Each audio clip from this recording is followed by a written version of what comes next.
Hi everyone, Lewis here, and today I'm going to be bringing you guys some more DayZ Standalone news. It's been a really long time.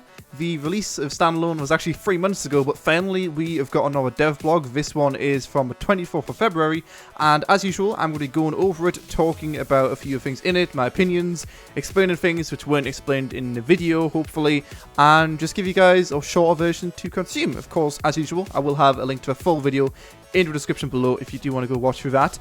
But as a whole, I'm really impressed with this dev blog. I'm really looking forward to the future of DayZ. I'd say yesterday with the drama, if you want to call it that, it was a bit weird and unexpected, but now that that's settled down, it's time to start getting DayZ on the road again. And even when Dean or Rocket does eventually leave, I'm sure things are going to be fine after people have thought about it for a bit longer instead of just reading 2 words in an interview. But anyway, getting straight into it, there's a lot of awesome stuff to talk about. So, what's on screen right now? Well, the thing that Rocket is demonstrating is a constant work in progress of improving the lighting. You can see right now, you can actually turn on the flashlight not only at nighttime, as you could in the mod on Arma 2, but also on Standalone.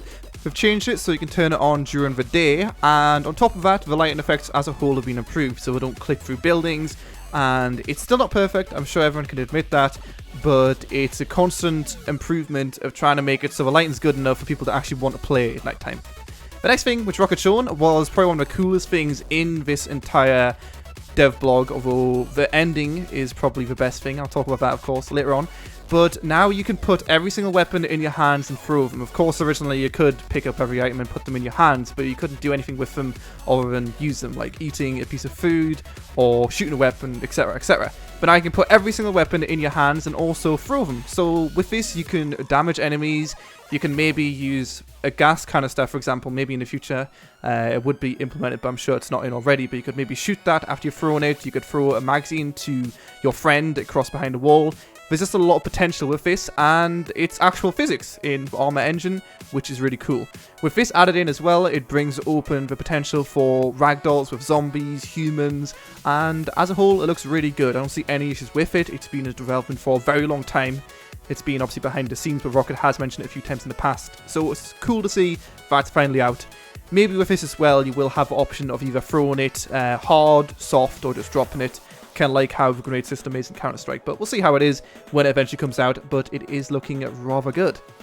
The next thing that was shown was something which the community has been requesting for a long time now, and it's a lootable object. So things like refrigerators, wardrobes and cupboards will now be accessible through a normal inventory menu, and you'll be able to loot it. This helps out a server in that there's actually no objects on the server on the floor, instead they're inside an object, so that helps for server load a bit. And eventually Rocket did say he has plans of having them actually accessible by opening them, but as it is right now, it adds another level to the already interesting improvements with the inventory system compared to a mod. Next thing which Rocket shown was a bow. Right now it's not textured or anything like that, and you can see the animations are a bit weird, but we've actually got a really good looking bow system. You can see the arrows penetrate the zombies, and it just looks like a pretty good system.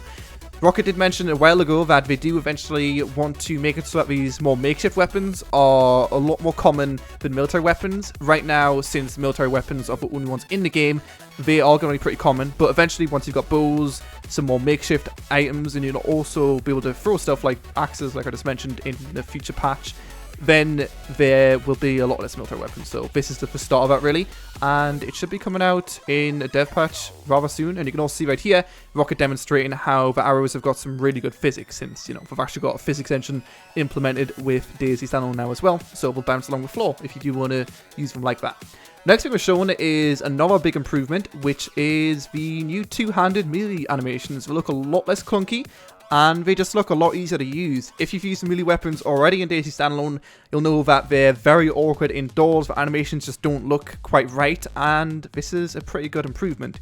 The main thing which you'll notice with, the machete and the screwdriver, they're not too different, but you can see with the axe that looks a lot better, and it will also, if it hits an object, it will actually stop while flying. That was already a thing which was in, but it's a lot more noticeable now that you can use that with 2 hands, and it also looks just better using 2 hands instead of 1, because that didn't make too much sense at all, did it?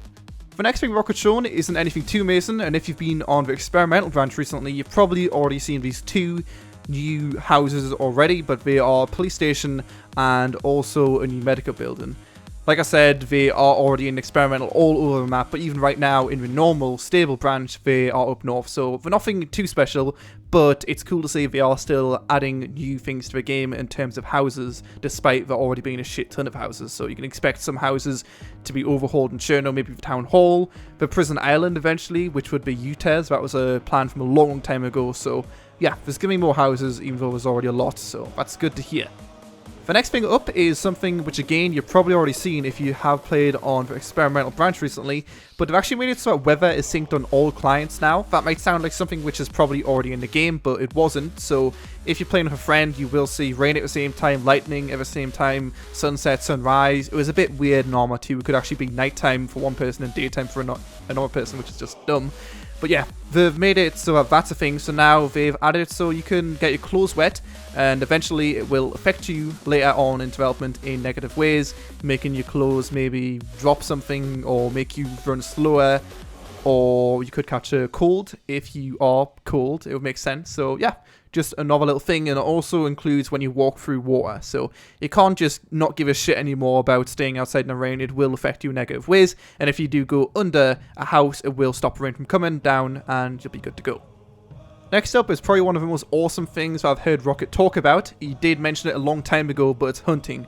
I really didn't think it was going to be as good as Rocket said it was going to be, but it's starting to look really, really solid. So the system we've got right now is, you can see Rocket's just walking around with Mosin, and he's approaching this animal to go ahead and shoot it, gut it, and then it will drop various different meats which you can then cook. So we've actually got a team dedicated to doing this stuff and also improving the zombies. I guess this team has just came in semi-recently in the past few months and have been working on this system, so survival is going to be a bigger thing. You'll notice right now there's not too much food in towns, and these animals of course will drop you food. You need a lot of food to survive in DayZ Standalone, so this will be a very good source for it if you do want to opt to do it that way. And also, they've already got things like cooking pots, pans, and also the gas cooker in the game. So once they are fully working, you'll be able to put the pan on top of the gas cooker, put the food in the pan, and then depending on what you do, you can maybe burn it, cook it, or whatever else. So there's a lot of cool ideas with that, and hunting is going to be a massive part of DayZ Standalone. Rocket, amongst all these big changes, did talk about a few other smaller things which you can't demonstrate right now because they're not fully functioning in the game, or we just haven't done it yet. One of those was the desync issues. They've worked out what is causing it. It's an issue with the server using too much bandwidth, so that's going to be fixed very soon, so the servers will run smoother, you won't get shot around corners as much, etc, etc.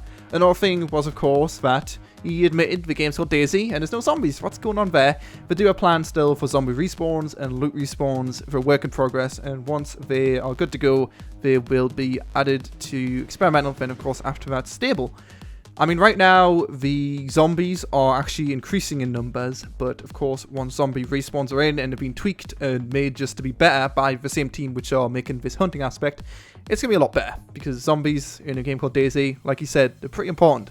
Rocket also mentioned that tents and other persistent items are almost ready to be put into the game, so being able to store all of your gear in a tent in a specific location on a specific server is almost a thing which you can do, and that will also open up the works for things such as barricades on certain buildings. You did mention that, so barricade in a building will eventually be a possibility, and all of this is going to be done, barricading, persistent items, etc, etc, and all the things I've listed in this video, they're all going to be done and unstable before they add vehicles. Rocket mentioned vehicles in this video and said that initially they were going to be adding a bike, which is something everyone has been asking for, so that is going to be a thing very, very soon. I'd imagine probably in the next 3 months, all this should be completely finished, along with a bunch of our cosmetics and items added to the game, so that's really awesome to hear.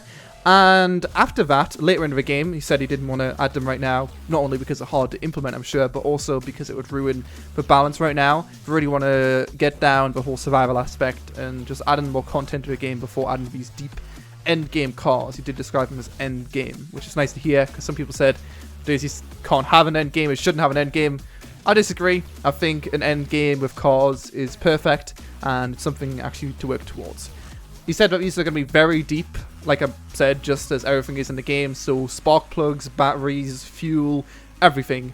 The cars in the DayZ mod were pretty complex in that you need 4 wheels, you need engine parts, fuel tank, etc, etc, but these ones are going to be a lot deeper. So that's awesome to hear, and like you mentioned, they are certainly going to be an end game item. So I'm really excited for all this stuff, to be honest. It's going to be coming out on experimental very soon, and it's really got me hyped for a game again. I kind of got a bit bored, but with the constant updates, I'm happy with the progress. But anyway, I'll leave a link to a full thing in the description below if you want to check it out. Don't forget to comment, like, subscribe, and all that good stuff. And hashtag hype, and hashtag see you guys next time. What am I even talking about? Bye bye.